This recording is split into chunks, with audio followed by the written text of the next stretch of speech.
നേന്ത്രപ്പഴം കയ്യിലുണ്ടെങ്കിൽ കുട്ടികൾക്കൊക്കെ ഇഷ്ടപ്പെടുന്ന രീതിയിൽ നല്ല സ്വീറ്റ് ആയിട്ടുള്ള ഒരു ഡെസേർട്ട് നമുക്ക് തയ്യാറാക്കിയെടുക്കാൻ പറ്റും. ഉണ്ടാക്കിയെടുക്കാൻ വളരെ സിമ്പിളാണ്. ഇത് കുഞ്ഞുങ്ങൾക്ക് ഇതുപോലെ ഉണ്ടാക്കി കൊടുക്കുകയാണെങ്കിൽ അവർക്ക് എന്തായാലും ഇഷ്ടപ്പെടും. കുഞ്ഞുങ്ങൾക്ക് മാത്രമല്ല നമുക്ക് വലിയ ആൾക്കാർക്കും ഇത് കഴിക്കാൻ ഇഷ്ടമാണ്.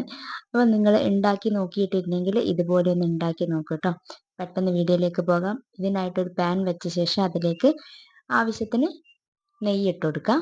1-1.5 ടീസ്പൂണോളം നെയ്യ് ഇതിലേക്ക് ചേർത്ത് കൊടുത്തിട്ടുണ്ട്. ഇതിലേക്ക് ഒരു 2 മീഡിയം സൈസിലുള്ള നേന്ത്രപ്പഴം ചെറിയ രീതിയിൽ കട്ട് ചെയ്തിട്ട് എടുത്തതാണ്. അത് നമ്മളൊന്ന് ഇതിലേക്ക് ഇട്ടിട്ട് വാട്ടിയെടുക്കണം കേട്ടോ. ഒത്തിരി ഉടഞ്ഞു പോകുന്ന രീതിയിൽ അത് വാട്ടിയെടുക്കേണ്ട ആവശ്യമില്ല. ഒന്ന് മൊരിഞ്ഞ് കിട്ടണം, അത്രേ ആവശ്യമായിട്ട് വരുന്നുള്ളൂ കേട്ടോ. ഇതിലേക്ക് പഴം നല്ല മധുരമുള്ള പഴമാണെങ്കിൽ എക്സ്ട്രാ പഞ്ചസാര കാര്യങ്ങളൊന്നും ചേർക്കേണ്ട ആവശ്യമില്ല. അപ്പം ഞാൻ ഇതിലേക്ക് 1 ടീസ്പൂൺ പഞ്ചസാര മാത്രം ചേർക്കുന്നുള്ളൂ. ആ പഞ്ചസാര ഒന്ന് മെൽറ്റായിട്ട് വരുന്നവരെ അതൊന്ന് നല്ല രീതിയിലൊന്ന് വഴറ്റി കൊടുക്കുക. പഴം ഒന്ന് നന്നായിട്ട് വാടി വരണം. ആ ഒരു പാകമാകുമ്പോൾ നമുക്ക് ഇത് ഇറക്കി വെക്കാം കേട്ടോ. ഇപ്പോൾ ഏകദേശം നല്ല രീതിക്കൊന്ന് വാടി വന്നിട്ടുണ്ട്. ഇത് മാറ്റി വയ്ക്കാം. 2 ടേബിൾ സ്പൂൺ കോൺഫ്ലോറിൽ ഒരല്പം പാല് ചേർത്തിട്ട് അത് നല്ല രീതിയിലൊന്ന് ഉടച്ചെടുക്കുക കേട്ടോ. കട്ടകളൊന്നും ഇല്ലാതെ നല്ല രീതിയിലൊന്ന് മിക്സ് ചെയ്തിട്ടെടുക്കുക. നിങ്ങളുടെ കയ്യിൽ കോൺഫ്ലോർ ഇല്ലെങ്കിൽ ഇതിന് പകരമായിട്ട് കസ്റ്റാർഡ് പൗഡർ ഉപയോഗിക്കാം കേട്ടോ.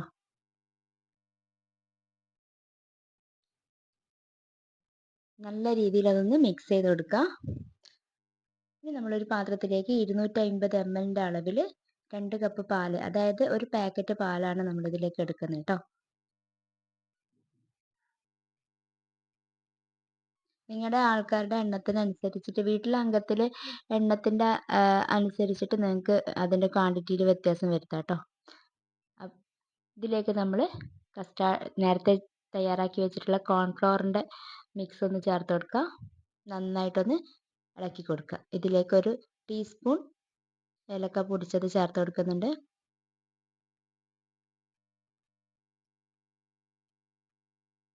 ഈ ഒരു മിക്സിലേക്ക് നമുക്ക് മധുരത്തിന് ആവശ്യമായിട്ട് നമ്മൾ ഇതിലേക്ക് 2 അല്ലെങ്കിൽ 3 ടേബിൾ സ്പൂണോളം പഞ്ചസാര നിങ്ങൾക്ക് ചേർത്ത് കൊടുക്കാം. ഞാനിവിടെ 2 ടേബിൾ സ്പൂൺ പഞ്ചസാര മാത്രമേ ചേർത്തിട്ടുള്ളൂ. നമുക്കൊരു മീഡിയം രീതിയിലുള്ള മധുരമാണ് ഇഷ്ടം. അതുകൊണ്ട് ആ ഒരു രീതിക്ക് മാത്രമേ പഞ്ചസാര ചേർത്ത് കൊടുത്തിട്ടുള്ളൂ. നിങ്ങളുടെ അളവിനനുസരിച്ചിട്ട് ഒരു സ്പൂൺ എക്സ്ട്രാ ഇട്ട് കൊടുക്കുക കേട്ടോ. എല്ലാം ഒന്ന് നല്ല രീതിയിൽ യോജിച്ചിട്ട് വരുന്നവരെ ഒന്ന് മിക്സ് ചെയ്ത് കൊടുക്കുക. ഒത്തിരി കുറുകുന്ന രീതി ആവരുത്.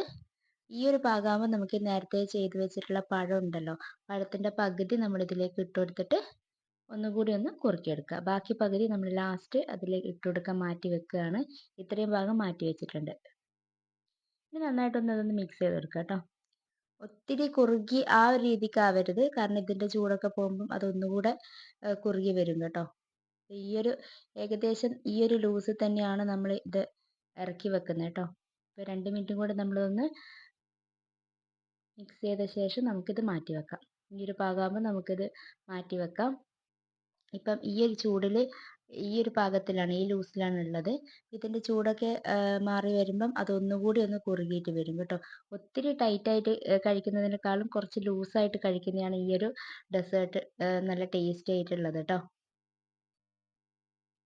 നിങ്ങൾക്ക് ഒഴിക്കുമ്പോൾ മനസ്സിലാവും കുറച്ചുകൂടെ കുറുകിയിട്ട് ഇപ്പോൾ ആവശ്യത്തിന് ലൂസ് കറക്റ്റാണ്. അപ്പോൾ ഈ ഒരു പാകത്തിൽ നിങ്ങൾ എടുക്കാൻ ശ്രദ്ധിക്കുക. അതായത് ഒത്തിരി കുറുകിയിട്ടാണ് ഇഷ്ടമെങ്കിൽ അങ്ങനെ നിങ്ങൾക്ക് എടുക്കാം കേട്ടോ. ഇത് ഇളം ചൂടോടുകൂടി തന്നെ കഴിക്കാൻ നല്ല ടേസ്റ്റാണ്. പിന്നെ നമ്മൾ ഈ ഒരു ഭാഗത്ത് നമ്മൾ ബാക്കിയുള്ള പഴം കൂടെ ചേർത്ത് ഇട്ട് കൊടുക്കുകയാണ്. നിങ്ങൾക്കിത് ഫ്രിഡ്ജിൽ വെച്ചിട്ട് തണുപ്പിച്ചിട്ട് കഴിക്കാം. അങ്ങനെ ഇഷ്ടമുള്ളവർക്ക് അങ്ങനെയും കഴിക്കാം കേട്ടോ. ചൂടോടെ കഴിക്കാനും തണുപ്പിച്ച് കഴിക്കാനും ഒക്കെ നല്ല ടേസ്റ്റാണ്.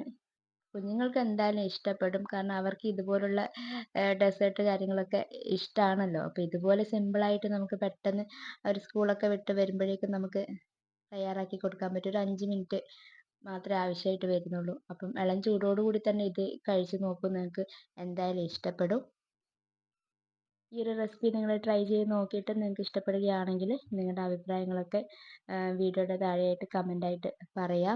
നമ്മുടെ വീഡിയോ സബ് ചെയ്യാതെ കാണുന്ന കൂട്ടുകാരാണെങ്കിൽ സബ് ചെയ്ത് കണ്ട് സപ്പോർട്ട് ചെയ്യുക. ഇതുപോലെ സിമ്പിൾ റെസിപ്പി ആയിട്ട് വീണ്ടും കാണാം. അതുവരെ എല്ലാവർക്കും ബൈ.